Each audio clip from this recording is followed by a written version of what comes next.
매주 금요일 다양한 문화 소식과 함께 그 속에 숨은 과학 이야기를 나눠보는 과학 스포일러 시간입니다. 오늘은 크기부터 남다른 히어로를 그린 영화 앤트맨과 와스프를 준비했습니다. 화면으로 먼저 만나보시죠.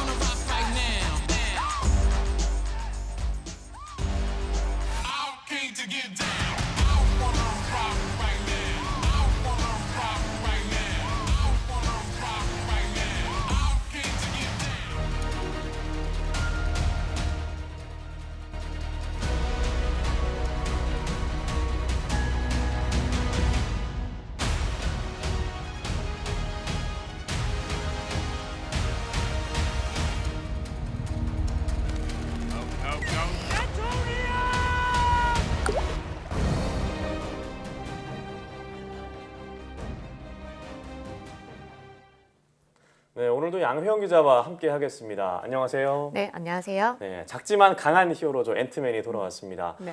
지난 어벤져스 인피니티 워 때는 등장하지 않아서 이번 영화에 어떤 스토리가 전개가 될지 궁금해하시는 분들이 많을 것 같은데 지난 4일 그저께 개봉을 했잖아요. 네, 벌써 맞습니다. 인기가 심상치 않더라고요. 네. 네, 맞습니다. 개봉한 지 이제 오늘이 3일차죠. 지난 이틀 동안 70만 명의 관객을 동원하는데 네. 벌써부터 인기가 심상치 않습니다.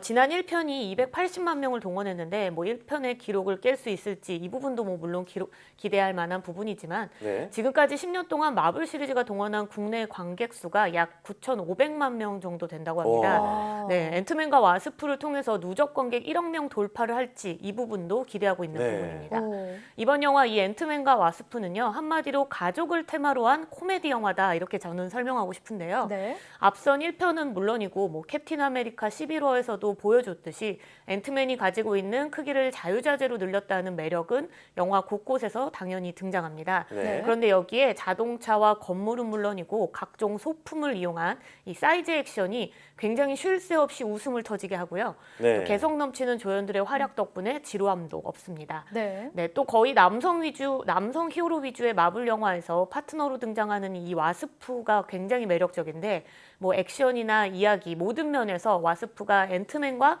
동등하게 그려진다는 점이 좀 인상적이었어요. 네, 아쉬운 점은 없었나요? 네, 다만 이 고스트라고 여성 악당이 등장을 하는데 기대했던 것보다는 좀 약간 밋밋하지 않았나 이런 생각이 그래요? 좀 들었고요. 네. 또 이제는 뭐 마블 영화에 어떻게 보면은 이제 뭐 어떤 아이콘이다 얘기할 수 있는 이 쿠키 네. 영상 네. 이번에도 두 가지가 있으니까 꼭 영화가 봐야겠네요. 네, 영화가 끝날 때까지 극장에 머무르셔야 할 것 같습니다. 네, 꼭 챙겨봐야겠네요. 네. 네, 이 앤트맨의 능력, 신체 크기를 자유자재로 줄이는 거잖아요. 늘리고 네, 줄이고 그쵸. 하는 거잖아요. 네. 그런데 저희가 올 초에 영화 다운사이징을 통해서 신체를 축소하는 기술, 이건 네. 현실적으로 불가능하다 이렇게 이야기를 나눴었어요. 네, 맞죠.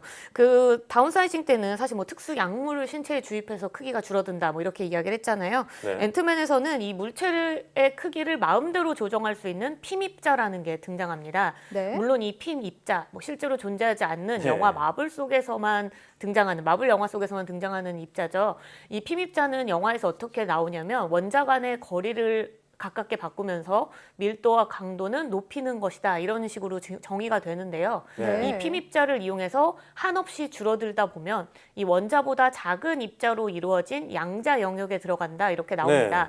1편을 보신 분들은 기억을 하시겠지만 앤트맨이 양자 영역에 잠시 들어갔다 어렵사리 현실로 돌아오는 장면이 마지막에 나오거든요. 그렇죠. 이를 계기로 과거 양자 영역에 갇혀 있었던 핀 박사의 아내를 구출해 오자 이게 2편인 앤트맨과 와스프의 내용이라고 볼 수 있는데요.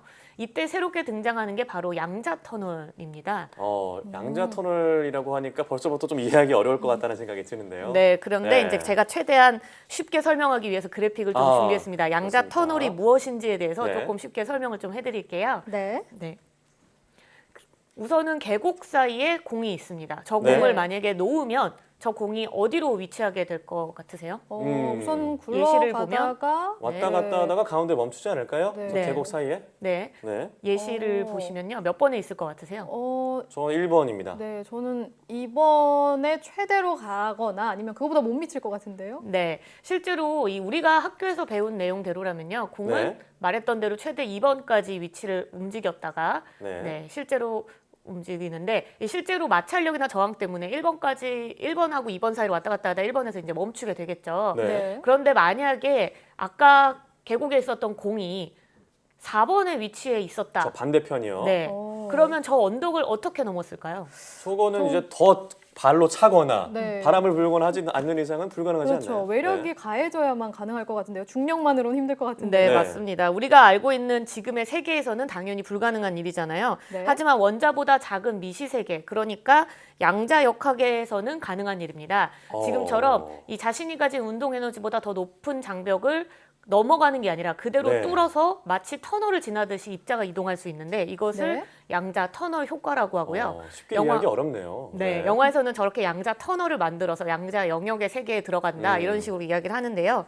실제로 양자의 특성들은 저런 걸 실제로 가지고 있어요. 그래서 네. 반도체나 양자 컴퓨터, 뭐 현미경 등에 활용을 하고 있고요. 네. 뭐 영화 내내 양자 터널, 양자 영역 이런 거에 대해서 굉장히 얘기를 많이 하지만 자세히 이해하지 않아도 영화를 보는 데에는 사실 어려움이 없습니다. 네, 그렇군요. 좀 어렵다고 하셨지만 사실 이 정도만 이해하면 될 것 같아요. 맞아요. 운동 에너지 네. 자기가 가진 것보다 더 높은 것을 통과할 수도 있다. 이런 그렇죠. 가능성이 있다라는 게 미시 세계에서만 가능한 어. 이야기. 네. 네. 이 정도만 이해하면 맞습니다. 될 것 같네요. 네, 그렇죠. 자, 그럼 살짝 좀 넘어가 보자면 네. 사실 앤트맨은 개미와 함께 싸우는 게 좀 재미있는 요소이긴 한데 네.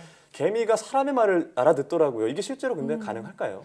네, 우선은 앤트맨이 전자기파를 이용해서 개미의 후각신경을 조종한다. 그래서 소통을 한다. 이렇게 영화에서는 설정이 나와요. 네. 개미는 아니었지만 미국 연구진이 과거에 이 바퀴벌레에 전자장치를 달고 이 전기자극을 주면서 마음대로 조종하는 기술을 개발한 바 있습니다. 네. 만약에 예. 지금 이렇게 바퀴벌레에게 적용한 기술을 개미에게도 만약에 적용시킬 수만 있다면 아이고. 앤트맨의 지시를 따르는 개미가 나타날 수도 있겠죠. 네. 네, 그런데 이 베르나르 베르베르의 책인 그 개미 네. 아시는 네, 분 많을 거예요, 읽어봤습니다. 그죠? 네. 네. 거기서는 개미의 화학 언어를 통역을 해가지고 네. 서로 네. 소통한다고 나오거든요. 네, 화학 언어라고요. 네, 그렇죠. 이 개미는 페르몬이라는 이 화학 물질을 분비해서 서로 다른 개미들과 소통을 하게 됩니다. 이제 네. 이거를 네. 화학 언어라고 부르는 건데요.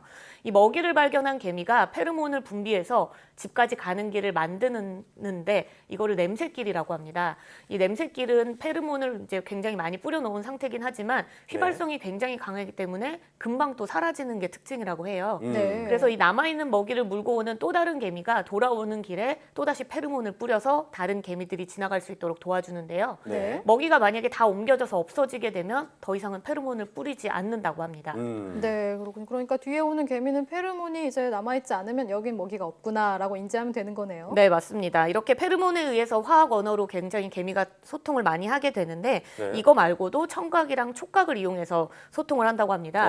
이 주로 적의 공격을 받거나 이 다른 개미들의 지원 요청을 해야 될 때 사람은 들을 수 없는 영역이지만 개미들도 소리를 낸다고 하는데요.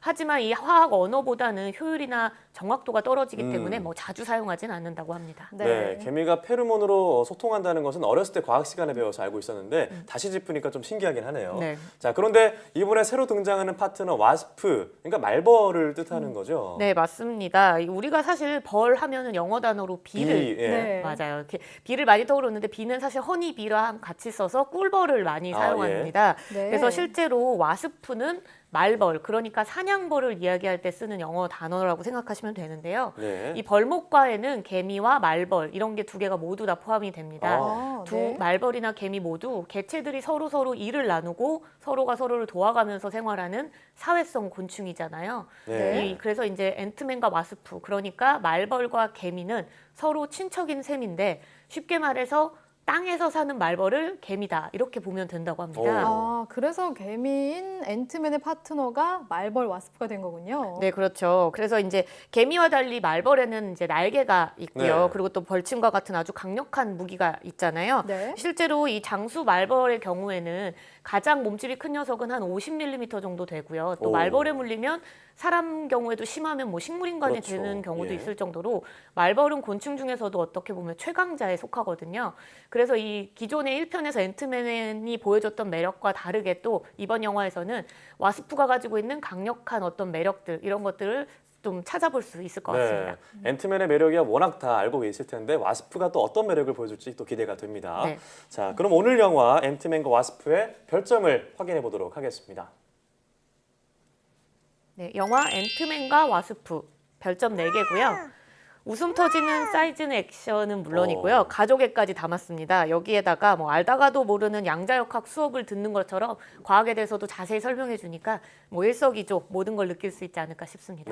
네, 오늘은 영화 앤트맨과 와스프로 이야기 나눠봤습니다. 알고 보니 아주 잘 어울리는 주인공 개미와 벌, 이 작은 몸이 만드는 큰 재미가 기대되는데요. 오늘 살펴본 양자역학, 미시세계 속 양자 터널 효과가 이 영화의 재미를 더욱더 높여주는 것 같습니다. 많은 분들이 우리 프로그램을 보고 알고 보시면 더 재밌을 것 같네요. 오늘 이야기 잘 들었습니다.